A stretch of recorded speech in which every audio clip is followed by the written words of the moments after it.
collapse here. All right. In the Impact segment tonight, there's a group called the Clarion Project, which is dedicated to exposing the dangers of Islamic extremism. Recently, we asked Clarion to pinpoint for us 5 dangerous situations here in the USA. With us, Ryan Morrow, National Security Analyst for the Clarion Project. So you have many, many more than this, but we picked the top 5 that I think will be of interest. The first one is in Hancock, New York, about 145 miles northwest of Manhattan. What's going up in Hancock? There's actually a place there called Islamberg. They have a sign that says, "Welcome to Islamberg." It's about a 60, 70-acre large compound, and it's the headquarters for a group called Muslims of the Americas that follows a radical cleric in Pakistan. The videotape that's on the screen is something that was given to me by law enforcement, showing them engaging in guerrilla warfare training at that Islamberg compound. Okay, so Islamberg, upstate New York, they have weapons. It's private property. Right. All right, they're training on the property. Can the authorities do anything about it? Beyond monitoring them, no, because they're not listed as a foreign terrorist organization. FBI documents that we've obtained do show that they consider them a threat, but because they don't have that designation, they're able to operate in the U.S. and we have a dozen. Do you know how many people are up at this compound? That specific one, no, but the estimates of the number of members that this group has across the country, they say they have 22 of these places across the country, is somewhere around 3,000. Training ground. Wow. All right, now we have the Dar el-Hara Islamic Center in Falls Church, Virginia. What's going on there? Right, a history of radical leadership over there. Anwar al-Awlaki used to be their imam before he went over and he joined Al-Qaeda. And there was even videotape that was taken of the current imam speaking recently in Virginia, where he specifically said that Muslims should be first in line to get the arms for jihad.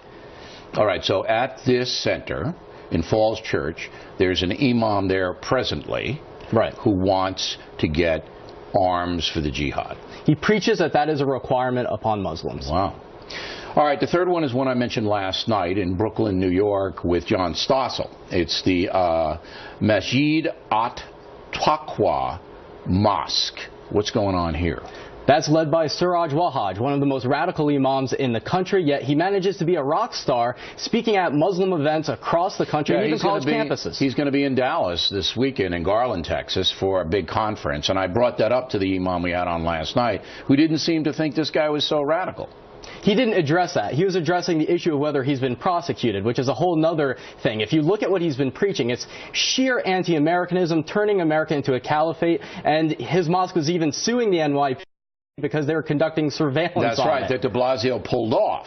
So this is a bad hombre, as I said to Stossel last night. Then there's another one in New York City. This is in Jamaica, Queens, the Islamic Circle of North America. What's this all about? This is a major organization with origins in Pakistan with an Islamist group over there. Polls show that only about 2% of Muslim Americans say that this group represents them, but they're one of the most well-organized there. One of the leaders was actually indicted on war crimes in Bangladesh, and we have a copy of one of their teaching guides that tells Muslims to engage in deception in order to advance the jihadist cause and to implement Sharia governance. All right, then this comes out of Queens, right?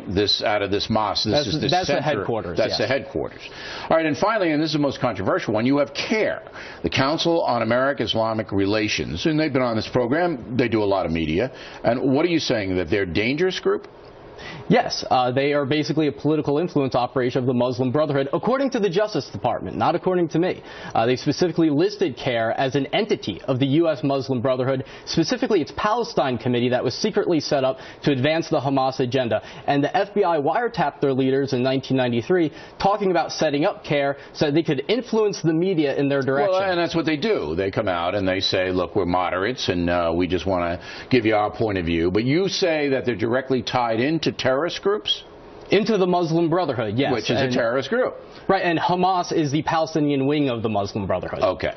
Now, final question is, this is pretty frightening stuff, but you would assume the FBI knows about all of this, if you know about it, and the Justice Department is surveilling them and have them under control. And in a free and open society, this is the rest of them that we didn't talk about. This is the map that all of these have radical Muslim mosques or operations in all of those towns, and it's amazing. Look at them: Sacramento, outside of L.A., Pittsburgh, Chicago, on and on. So my question is, Should Americans be concerned, or is this under control? It can't be under control just through monitoring them. And again, when it comes back to the issue of the ideology, which President Obama refuses to recognize, yes, that's the problem here. It's not just about the person that's setting off the bomb. It's about the overall ideology that combines mosque and state, that justifies jihad anywhere, and we need Muslim leaders to step up and fight against those interpretations. The most positive news I've seen is the poll that showed that these organizations have so little support among Muslim Americans. Right. All right.